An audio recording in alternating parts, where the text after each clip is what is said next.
You're watching The Last Stand with Brian Custer. That's right. It is The Last Stand. We bring you the biggest names in the sport. I'm Brian Custer, and I tell you what, today we got one of the biggest when you talk about female boxing.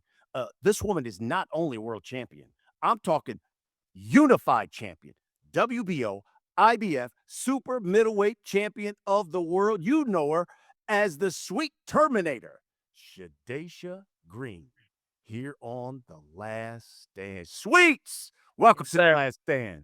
Thank you. Thank you for having me, man. I'm really happy to be here. I appreciate you. All right, let's get right into it because last July, beat up on Savannah Marshall. Great fight at the Garden. You became the unified champ. Mhm. The big question I think a number of us want to know, when are we going to see you back in the ring and who are you going to be fighting? I'm looking forward to being back in the ring around April, to defend my titles. I'm sure MVP, Nikisa, and Jake, got a great opportunity for me. Don't have a specific date or a specific name, but I'm really looking forward to putting on a great show. Are there, let's say, people on the list when we talk about candidates here? Um, Maybe, maybe not. At this point, it's more so of just the title defense. Because we got some big things planned in the future. So, not necessarily a list, but whoever it is, I'm sure that I'm gonna go out there and put on a great performance, and I'm excited about that. Okay, so we had Claressa Shields. You talk about big things in the future on The Last Stand. She had a lot to say about you. She had a lot to say about some other fighters, but I want you to take a listen to what she had to say when I brought your name up. Absolutely. Shadasia Green. It's Sweets. Is she next? I would like for her to be next, yes. Yes. I would like for her to be next. And the thing is, for anybody listening, I don't have to fight Shadasia. And I only say that because it's the truth. I don't. If I beat someone that beats her, I don't gotta fight her to prove that I'm better than her. But the reason I'm gonna beat her up like I do everybody else is because she talked too much and she's a hater. So with that being said, I have to just put my hands on her and prove once again, listen, it's a lot of great fighters out there. She's not one. Whoa. Your reaction. Um, hey, that's Clarissa Shields. You're right. She doesn't have to fight me. But I think she's carrying the wrong narrative. She's carrying a narrative that she's fighting Franchon because Franchon beat me, right? Franchon beat me. She's carrying the narrative that, she's giving Franchon a payday. But what she should be carrying is the narrative is that Franchon comes to fight every fight. I don't think they showing her enough respect over there. And I think that another narrative is that, listen, she went on Sway and said that if I beat Savannah Marshall, she'd fight me next. We all know that was a lie. She picked her next fight. So there's a lot of opponents and there's a lot of world champions out here that is good enough to get and stand toe to toe with Clarissa Shields. I think we both would be putting our hands on each other. I mean, I don't I don't and I honestly I think she knows what I'm capable of, and that's probably why the fight is taking so long. But I'm leaving it up to MVP Nikisa and Jake to get this fight happening, as far as a promotional standpoint, but Clarissa's gotta want it. And if she wants it, I definitely want it, and I think it could be a mega fight. And I'm looking forward to showcasing some stuff. I am. I really am. You gotta love Clarissa Shields. She She she said she can talk. she can, and she said some interesting things. Number one, hater is what she used you as, and then she said beating you up that you are not better than she is, and that Mhm. when you guys will fight, she will show that. Just your reaction to those things. One thing about Clarissa is she believes herself. She does. Like she talks a good one, right? I've never been a hater. Always supported her. Always congratulated her. I don't want anything she has but her jaw. That's it. But her jaw and her status as far as being one of the best female fighters out there. I don't want anything Clarissa Shields has. I know what I'm capable of. She knows what I'm capable of, and I say we just make it happen. And the the other thing is she say I talk too much. No, what happens is you kept talking. Now I started talking back. That's the truth. She talks too much. Now I just talk back. That's it. I like it. You two had I mean, some really interesting back and forth on social media. She put out there she wanted to know why the commission had suspended you after the Savannah Marshall fight, even That's asked if it was PED related, which was like, whoa. Uh, crazy. you obviously responded like, hey, I got to go to an ear, nose, and a throat doctor because Mhm, you had talked about suffering a busted eardrum in mhm, that fight with Marshall and even possibly a broken nose. She said she needed proof of that. And you also put out there, quote, try something when you see me. I promise I will break you the F in half. You've done a lot in the sport, but it doesn't change that you are insecure narcissist who continuously seeks validation. End mhm, quote. You mhm. still stand by that? I do. I do. I most certainly stand by it. You know, I'm always watching boxing. I'm always watching The Last Stand. I'm always watching different interviews. You know, it's my life. It's what I do, and it hypes me up. So I had seen a live where she got pissed off because I called her out, or I guess, and she was just like, you keep playing with me, I'm gonna kick your ass before we get in the ring, and I'm like. Whoa, like now we taking it a little too far. Like you talking about because we I don't know necessarily think we run in the same circle, but just like she's at fights, I'm at fights. Those are parties for us. We go and support our other teammates, and we support the sport. So it's just like I just wanted that to be clear. Like this is not that. I grew up in a really rough city, and I want to keep it professional. I mean, words are just words. But when you talk about doing something to me when you see me, we're gonna have a problem. Let's try at least to make it to the ring. And I think that the reason I tweeted that was because again, she brought up the word jealousy and accusing me of PEDs, and both me and Savannah Marshall. I think Savannah Marshall is still suspended. It all it is it was never a busted eardrum. It was never a broken nose. Savannah Marshall got power. She caught me with a good shot. I couldn't hear after the fight. The next day it went away. So when you complain like that, or the commissioner asks you what's going on, how do you feel, and you're honest, they give you some paperwork to go to a follow up, because the New York State Commission is very, very strict now with the rules because of everything that's been happening, the different Absolutely. fights and the deaths and the mistakes. Yep. So they automatically, they don't play. They Yes. check you out. You got to go That's through a true. whole process. You barely make it back to the locker room right after the fight to see the next fight. So that's all it was. I mean, I'm a part of the clean sport. I've never, been accused of taking PEDs, and it's funny because she was. So, hey, let's keep it clean. I like it. Yeah. What do you think about the Shields Franchon Cruz, I guess, rematch? What do Mhm. you think is going to happen in that fight? I think it's a good fight. I think that people need to. I won't be surprised if Franchon have one of her best performances ever. Mm. The girl can fight. Just like Clarissa has done a lot for the sport, so has Franchon Crews. People may not like her style, but she comes to fight. She's professional in some sort, and she's respectful. But I think the fact that everybody is counting her out, and they're saying, "Hey, you're gonna throw the fight," and nobody wants to see this fight, that puts a little fire under the engine. And I just hope that Clarissa is focused. Because we want to see a great fight regardless. And Franchon still got two things that I would love to get back from her, and that's been my ultimate goal, is to be an undisputed world champion. So I wanna see Franchon go in there and do what she gotta do, and it makes for a good scrappy fight. The styles, them two, the collision course of the styles could make for a real, tough, grueling fight. I'm looking forward to watching it. Who do you think will come out on top? I don't know. I don't know, because we don't know what Clarissa we gonna get. The last three performances, I thought she was victorious, but she's always said that she can be better. So, maybe if Clarissa show up and be better, she can be victorious, or Franchon can up her game and she could be victorious. All the fans and Clarissa's fans, and you know the Shielders, they want to say this is gonna be a wipeout, but I can't disrespect the other women. Like I said, she beat me on not so many of my good days. So I'm interested, and I'm looking forward to seeing a real good scrap. You just brought that up. You only have one loss, and that loss happened in December of 2023 to Mhm. Franchon Cruz. What Right. happened that night? I just wasn't myself. All as fighters, we have those days, and I went through some things in camp, and I brought it into the fight, and I could just remember me wanting the fight to be over. I mean, it was a real devastating moment. I had to get therapy and sit down and speak to people after that because I had been through so much. And shouts out to MVP Jake Paul and Nakisa. He told me after the fight, just let us know what you want to do. And they were there. They supported me 100%, and they got me another opportunity.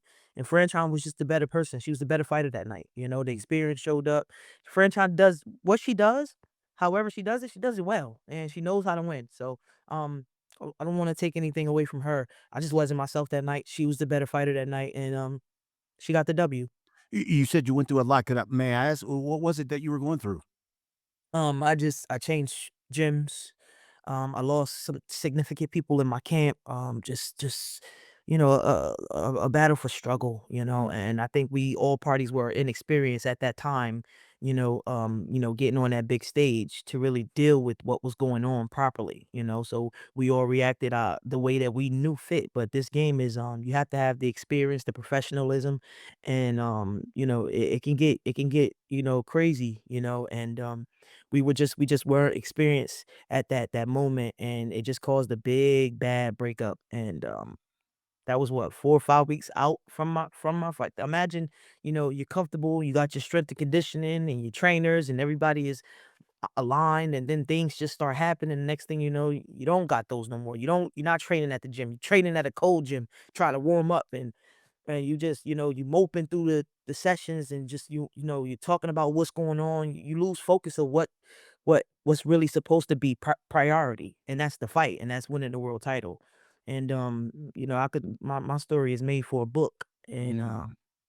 I've forgiven, and I don't want to blame anybody, not even franchise. I just blame myself for not showing up when I was supposed to, the moment it mattered. Will you go to the fight and to that Clarissa Shields Franchon Crews fight and get into the ring, I guess, afterwards? I would love to, but I want to see if Clarissa can, sell out you know, um, a star-studded show. Let's see if her name is big enough to bring the stars out. She's, like I said, she chases these different narratives, and I mean, Detroit might not be too good to me because everybody want to see Shadasia Green versus Claressa Shields. So I walk in Detroit, and so I might just take a seat on my couch and watch it from there. Plus, I'll be a couple of weeks in the camp, and my trainers ain't too keen about me traveling when we supposed to be putting the work in. I got it. I got it. And if I did go, I would buy a ticket from Franchon Crews. Yeah. Uh, Mm. we talking with Clarissa. She said it is hard being the pound for pound best female fighter in the world because you always have haters coming after you. And I asked her, does she think she brings some of it on with the way she responds on social media? What do you think? Why is it that it seems like anything Clarissa Shields says, does on social media is so divisive? Um, she trends a lot for unlikable reasons, right? But let me just say this: I kind of understand why she is so harsh in a sense. She's, like I said, she seeks validation. She wants to be accepted and respected. And I don't think she feels like the fans do that. They don't respect her. She's not too likable. Um, there's times that, I don't have her problems, but there's times that I can read something about myself, and somebody's like, she's gonna get devastated, demolished. And I go back and I make that person a friend. Like, I make that person a fan because I don't answer rudely. I engage with the fans. Like, hey, you owe me an apology. You said I was gonna get demolished. And I gain a lot of traction and fans that way. Um, I think sometimes she brings it on herself though, because of the things that she say, and her rambunctious ways. Floyd had a way of ruffling some people feathers, but come fight week, he was totally different. He was like, the fight is here. I want the fight so bad. I appreciate the fans. You got to switch it up. Mhm. Sometimes you can be yourself, but switch it up and just engage with the fans, and let them know that, listen, you appreciate the good, the bad, the positive, the negative, because at the end of the day, without them, there would be no us. Mm. That's a good point. When you talk about and you see all of these sites, whether it's ESPN, all of these boxing sites, they talk about women's pound for pound best. You always see these names at the Mhm, top: Clarissa Shields, mhm, Katie Taylor, Amanda Serrano, Michaela Mayer, Alicia Bumgardner, Gabriela Fundora. mhm. And my question is, where is Shadasia Green? That's my question too. And what I chalk it up to is I guess I gotta continue to pay my dues. I gotta do more. And I'm up for the challenge. My bigger fights are in front of me. You've seen every fight is gonna be different. I show you a different skill. Savannah Marshall brought out some of the best of me to go toe to toe with another power puncher. And I guess I gotta continue to do more. I want my name on that list. That is my dying wish. I want my name on that list. And sometimes people and fighters say the list don't matter, but it do. When you look at your companions and your teammates and they're there and you know you deserve to be there. So what? I guess I got to put in more work. I'll be there soon. I'm manifesting that. I'm one of the best female fighters in the world, and the world will see it one day soon. You talk about being with Jake and MVP, and they certainly have done a lot for female boxing. One of the things that the women have adopted there, it seems like, whether it's Bumgardner, whether it's Serrano, 3-minute rounds and fighting Yeah. 3-minute rounds. Is that something that you would entertain? Absolutely. That's why I'm a part of MVP. They're setting challenges and they're giving the fighters the opportunity to, pick and choose what they want to do. And that's an option. So someday in the future I'd like to see how that feels. 10 3-minute rounds. I do it in training. We all know Barry Porter don't take no shortcuts, terrific is. So why not bring it to the fight? I mean, I think, I create a lot of action in 2 minutes. So let's see what I can do with three. You have 2 women on there, in Amanda Serrano, Alicia Bumgardner, Mhm. obviously very high profile, well known. How is your relationship with them?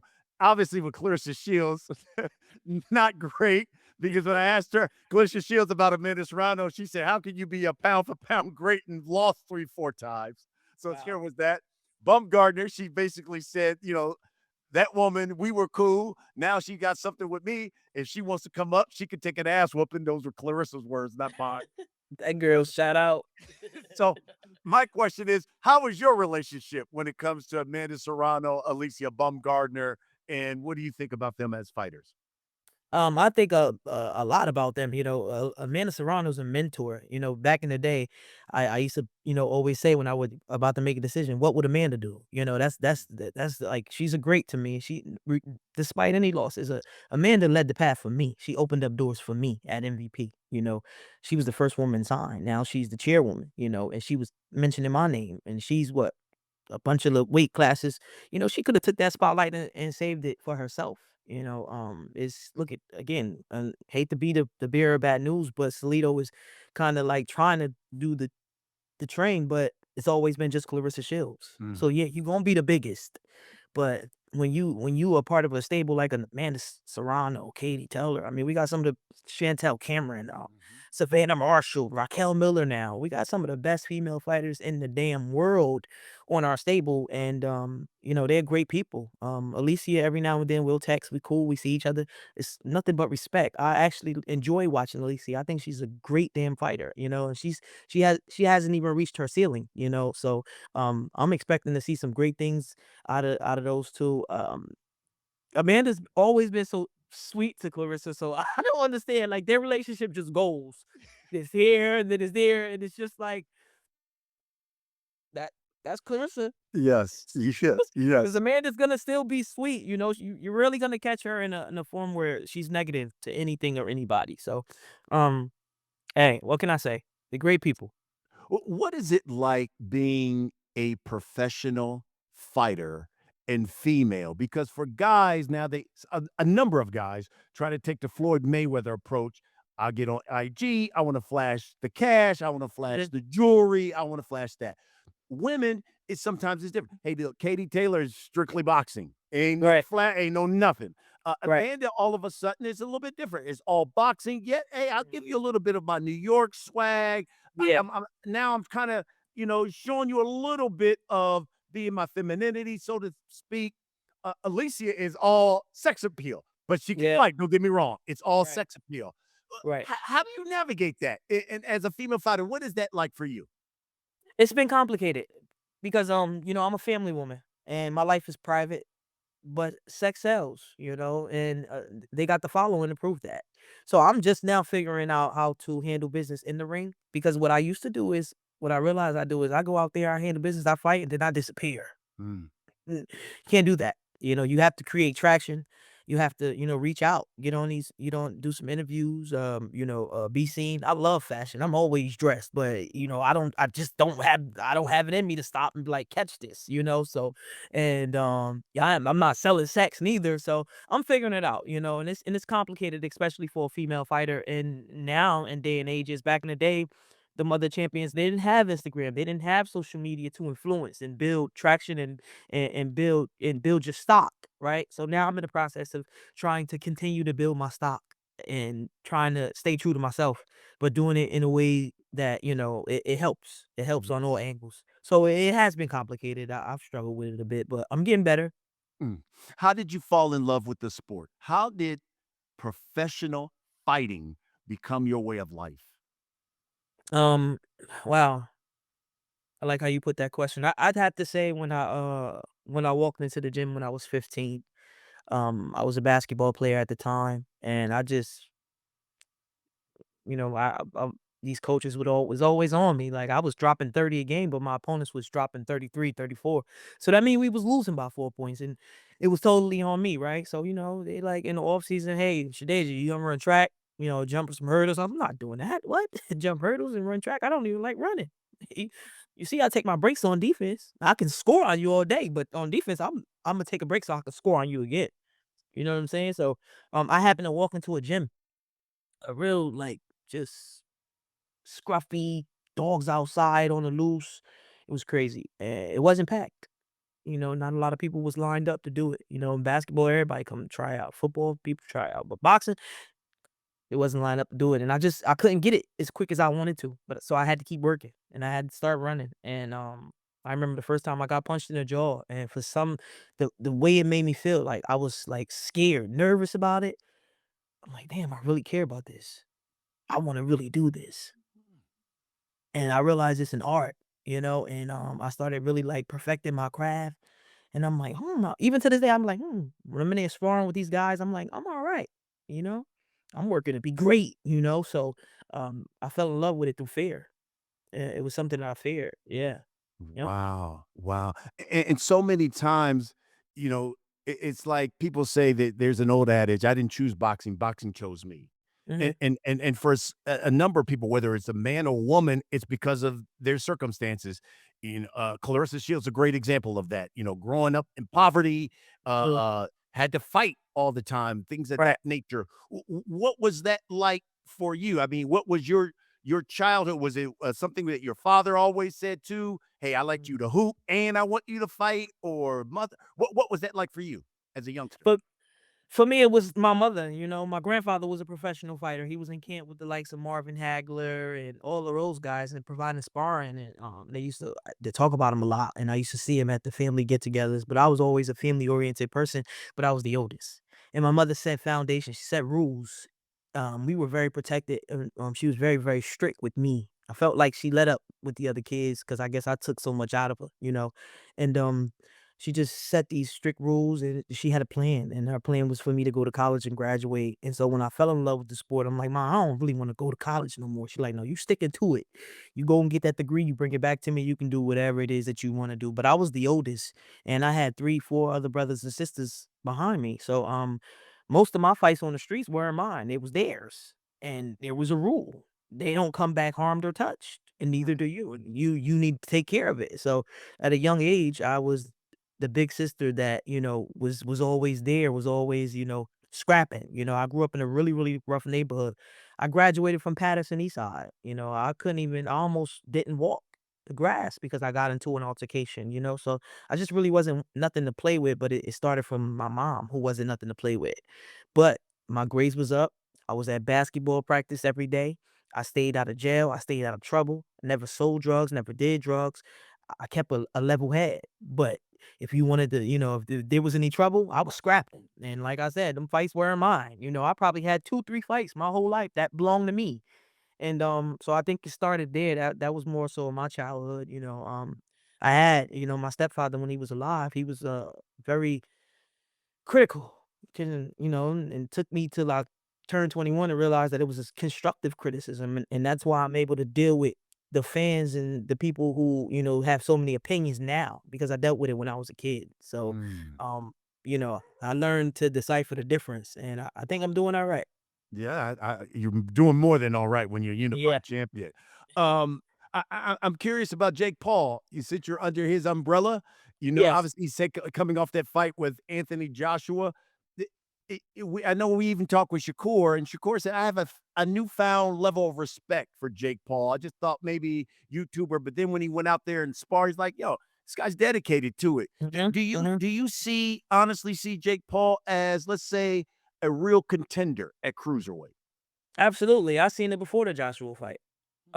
Jake Paul has not only been building his brand and helping women's boxing tremendously. He's been working hard. You can see the discipline and the difference. Every fight, I feel like he adds something new, a new tool to his box. And I'm a fan of him, and I really watch him. Even some of the things he say. You know, his fight before my last fight, I was watching him, and he said something in the post interview that carried me into my fight. Like it's just he's growing as a fighter physically and mentally. And the experience will all catch up one day, and we could possibly see Jake Paul be a world champion. You know, I really do think so. I'm not speaking out on the limb for it. I'm being this is my honest opinion. Jake Paul is growing as a fighter, and he's in the gym every day. He's fighting more than a lot of people. He's very active. He's training. He's learning.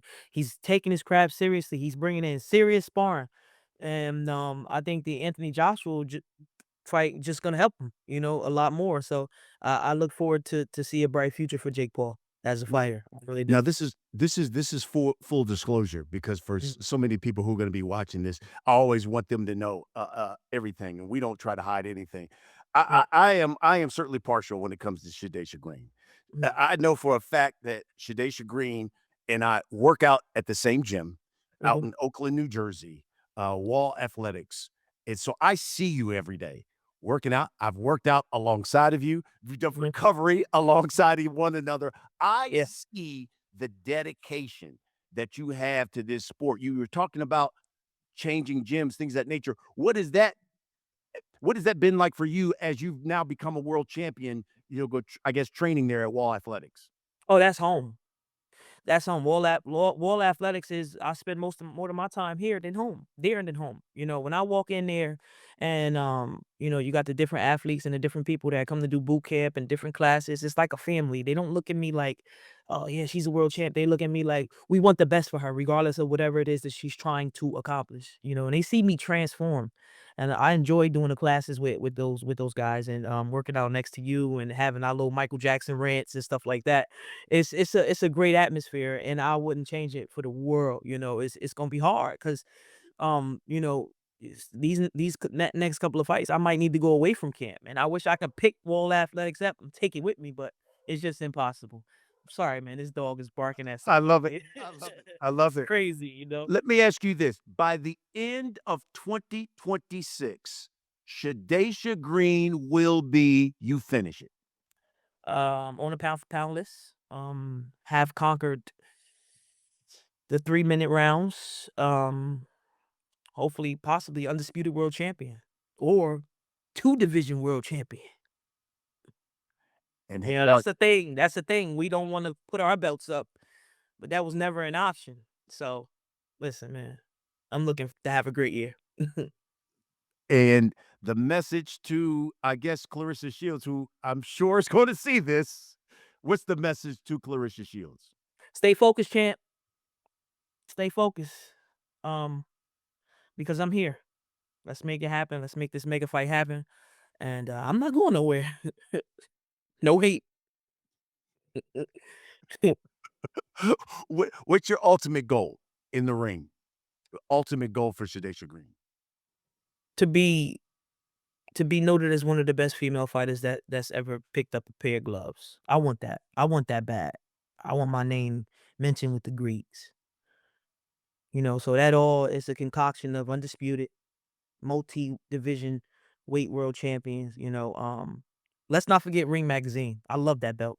as you can see on the, that's my favorite belt, and yeah, that's what I see for myself to be one of the greatest female fighters of all time. And I say one of because there's enough for it to be a couple, you know? There's enough for it to be a Mount Rushmore of female fighters who've accomplished so much and to be considered great. There's the stage to there's the stage to share. I love it. I love it. Man, I appreciate that. This because I've been wanting to do this for a while, and it's great to have Appreciate you. you on. It's great to be here. Absolutely. Look, folks, that's what we do here on The Last Stand. We bring you the biggest names in the sport. And then when you talk about women's boxing, right there at the top is that woman there, the unified champ, Shadasia Green. Thanks for watching, everybody. We'll see you again next week. That's right. I am Brian Custer. This is The Last Stand. We certainly appreciate your support, not only listening, watching the show. Make sure you go to YouTube, subscribe to the channel, hit that like button, and don't forget to hit the notification bell as well, because you don't want to miss the next episode of The Last Stand. You can also listen to the podcast. You can download it, Spotify, Apple Podcasts, iHeart, Podcast Addict, Deezer, or whatever platform you get your podcast on, you can hear The Last Stand. We certainly appreciate the support. Don't forget, download, share it with your friends, and just listen to The Last Stand.